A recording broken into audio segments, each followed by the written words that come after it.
Hey guys, Fraleo here with some information on Mists of Pandaria. This is coming straight from BlizzCon of 2011, going on starting today, October 21st, 2011. Now, the very first thing here is just the preview panel of Mists of Pandaria. It is confirmed as the next WoW expansion. That's right, it is the 4th WoW expansion. Now I'm going to go through a list of a live blog I got from WoW Insider. That's wow.joystick.com. Be sure to check it out for all information up and coming on BlizzCon. But going through this, as I have not been there at BlizzCon myself, and I don't have the video feed, I am reading straight from this and taking the important stuff and listing it. So here it goes. In the background, you're seeing some images from World of Warcraft, primarily the new expansion, etc., etc. So enjoy, and just listen to what's coming out. It might be a little staggered and not completely in an order that makes sense, but this is just an overview, and then every other panel will have the meat and potatoes. So here goes. Outdoor world bosses are back. You'll be able to get Valor points as quest rewards. Mini talent system changes. 5 new really large zones to level in. All of this will be on a new content with Asian landscapes. There will be an auction house, a bank, and questing hubs on the new continent. There will be no flying on the new continent until max level. The Pandaren start zone is a wandering island. Turtle. You are on a turtle.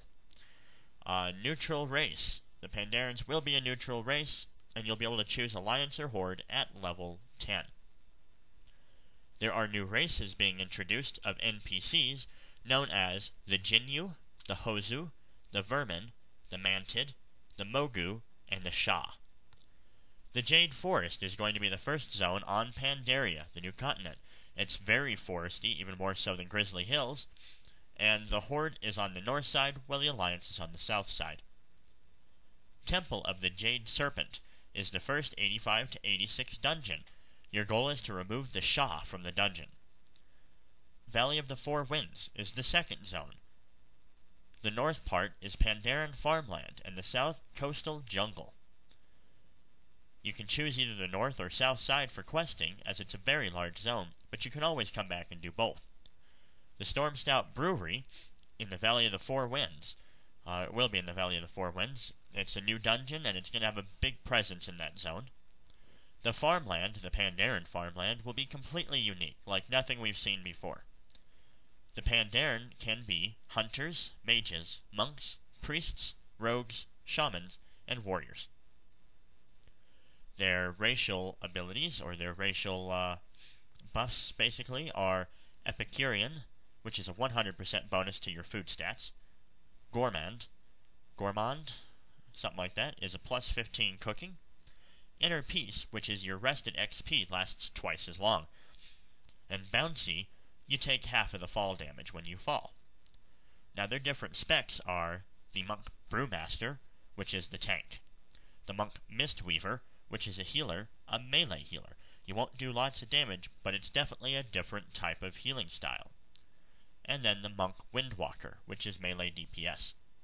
It is not a hero class, so it starts at level 1.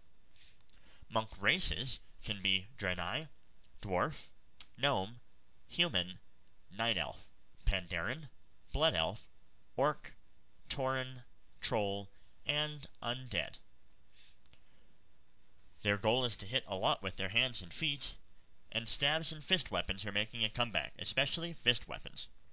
You'll also be able to use one-handed axes, maces, and swords, though. Offhands for the healers. They'll be using leather armor, agility for tank and DPS, and intellect for a healer, so very similar to a druid in that respect. Their monk resource will be chi, or energy, used for jab, their primary builder, and roll attack. Jab generates light and dark force, used for everything else. There is no auto attack, no talent points or ranks anymore, guys. There's one talent tree per class. You get a talent every 15 levels. There will be rows going down. You choose one of the 3 talents. And you can change the talents as easily as glyphs, just not in combat, so you can use it for individual fights and those types of situations. PvE scenarios. Number of players can vary in these. It's designed like questing, so you don't need a tank or a healer spec. Each scenario has different phases. One example they gave was, Phase 1, or Stage 1, is you kill 25 kobolds. Stage 2 is find and return 4 Goldshire children to town. And then the final stage is to kill Goldtooth. Now this will reward valor or justice. There's also challenge mode dungeons. Try to complete a dungeon in X minutes. You can earn bronze, silver, and gold medals. Gear levels are normalized. It'll reward sweet-looking gear with no stats. Valor points are also rewarded. These challenge modes are for competitive ranks and leaderboards. Basically, you can compare yourself to other people on your realm, on your guild, friends that you have across other realms. Pet battle system is coming in. This is very much like WoW Pokemon. As a matter of fact, the guy blogging this, which is Adam Holinsky, I believe, was joking about this being WoW Pokemon throughout the entire thing, and it ended up pretty much being like that. So let's go over it. Basically, you will collect, level, and battle companion pets. You can give them names and abilities. There are wild pets, which are found out in the world. You can engage it and collect it. You can build teams of pets, and with these, you battle, both PvE and PvP battles. Turn-based combat. Your pets will be able to hold certain items for this. And there are masters and master abilities. Masters are found randomly around the world, and you can find them and fight them. You get the master's ability when you win. And this is for your non-combat pet. Well, I guess it will be a combat pet, but for your companion pet. Back onto non-Pokemon related stuff. There will be 9 new dungeons with the release, including 6 across Pandaria. There will be Heroic Sholomance and Heroic Scarlet Monastery, both Wings 1 and 2. There will be 3 new raids with the launch, featuring the Mogu and Mantid races as enemies. World raid bosses will return.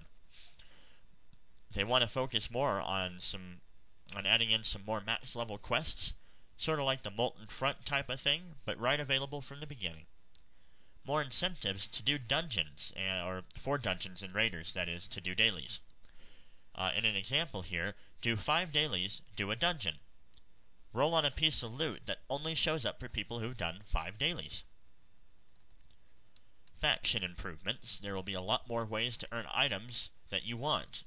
A lot less grinding, hopefully. New battlegrounds. Choices between Stranglethorn Diamond Mines, which you escort mine carts from like point A to point B and protect them and score points. First to a certain amount of resources wins. Valley of Power. You basically hold on to an item to like a ball. So it's like Oddball or Skull Ball or whatever you want to call it. And the team gets points for holding on to it. Certain number of points, you win. And Azshara Crater. Not really any information given on this. There's the Tolvir Proving Grounds. It's a new arena. It's going to be in Uldum, and it's going to be very similar to the Nogrund layout. There's going to be account level achievements, such as get every profession to max level. Sucks if you're doing it on one character, but if you have all your characters, it's not that hard. It's kind of fun.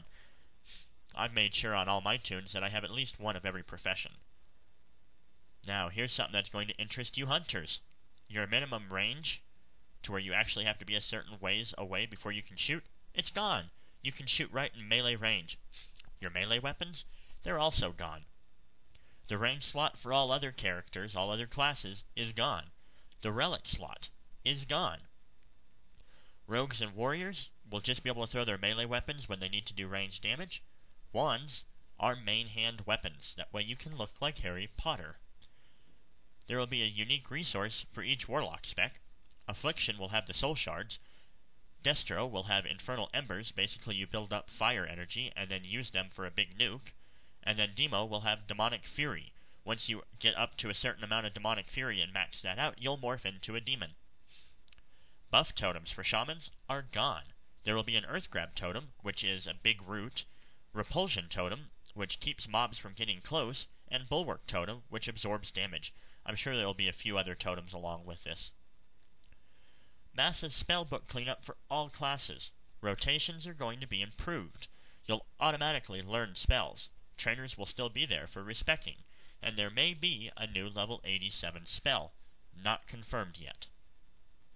Now, other panels are coming up, including the class and talent panel. That will be very interesting on, what's going to happen to your character when 5.0 and Cataclysm comes, or Cataclysm, 5.0 and Mists of Pandaria comes. So that'll definitely be something to look into. Be sure to look forward to some future videos as time goes by here. And I hope you enjoyed this preview panel summary, if you will, in 10 minutes or more. So anyway, thanks for watching, guys. Please be sure to thumbs up and subscribe, and look forward to more videos from BlizzCon.